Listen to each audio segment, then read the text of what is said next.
All right, ready to dive in. Today, we're tackling AI-generated content, but with a twist.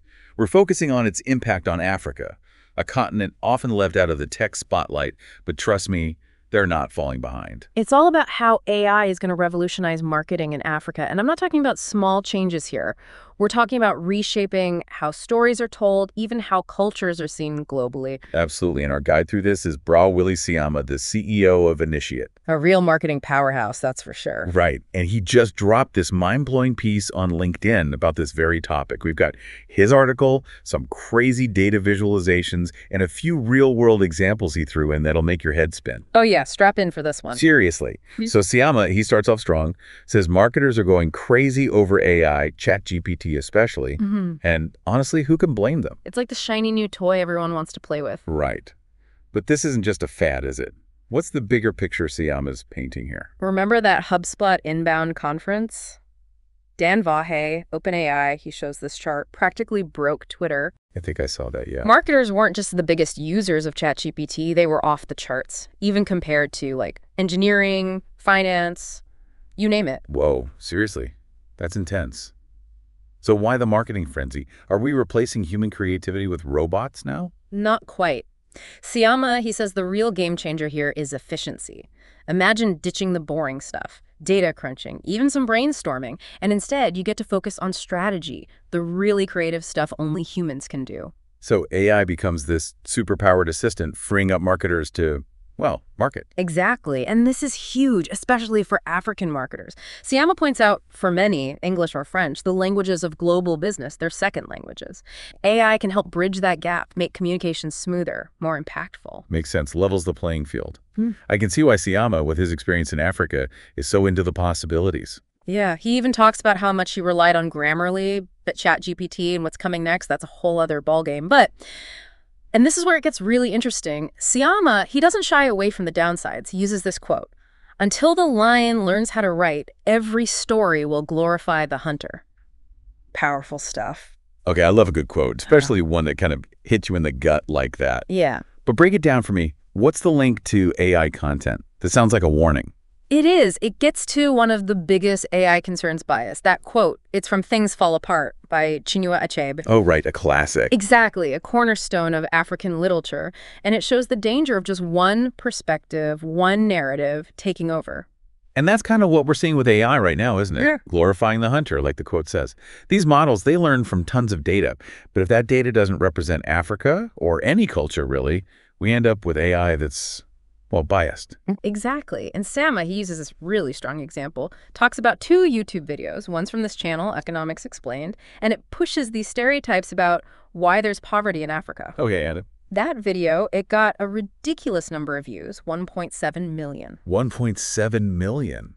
Wow, that's a lot of people seeing potentially biased stuff. Yeah. What about the other video? So the second one, it was from Somas Academy, and they did a great job, debunked the claims from that first video, gave a much more, I'd say, accurate view, but guess the views they got. Let me guess.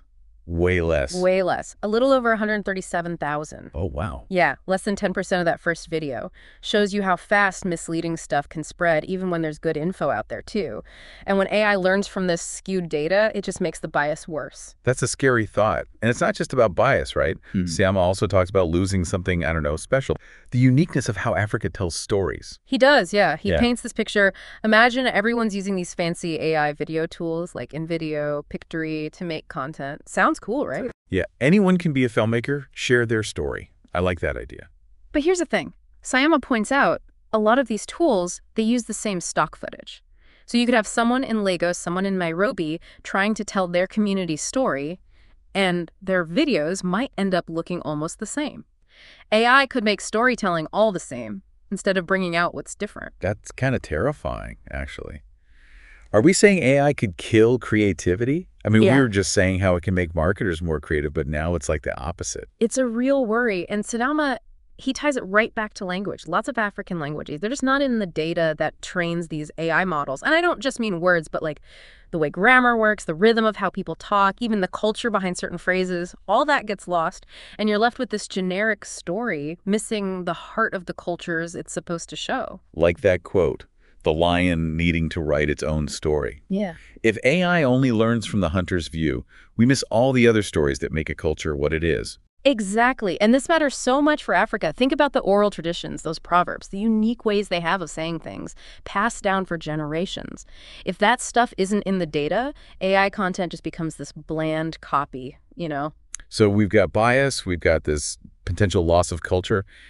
It's a lot. Yeah. But Seyama, he doesn't just leave us hanging, does he?